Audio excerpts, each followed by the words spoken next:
Engine ഫുള്ളായിട്ട് open ചെയ്യേണ്ട ആവശ്യമില്ല. ചെറിയ നോക്കിംഗ് സൗണ്ട് ഒക്കെ വരികയാണെങ്കിൽ നമുക്കിത് ചെക്ക് ചെയ്ത് നോക്കിയാൽ നമുക്ക് മനസ്സിലാവും. അതായത് KTM 390 എഞ്ചിനും ഇത് Dominar 250 എഞ്ചിനുമാണ്. ഇപ്പോൾ രണ്ട് വണ്ടിയായാലും നോക്കിംഗ് സൗണ്ട് ആയിട്ടാണ് വന്നത്. ഒന്നുമല്ല, ഒന്ന് റോക്രാമ് പോയിട്ടുണ്ട്, പിന്നെ ഷിമ്മും പോയിട്ടുണ്ട്.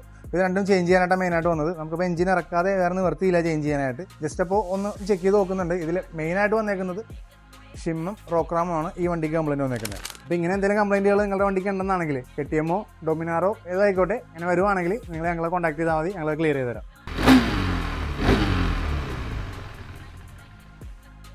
ഡ്യൂക്കിൻ്റെ എഞ്ചിനാണ് സെറ്റ് ചെയ്തിട്ടുണ്ട്. ആ സൗണ്ടൊക്കെ ഞങ്ങൾ ക്ലോസ് ആയി ഡ്രൈവ് ചെയ്ത് നോക്കുക, വാഷ് ചെയ്യുക.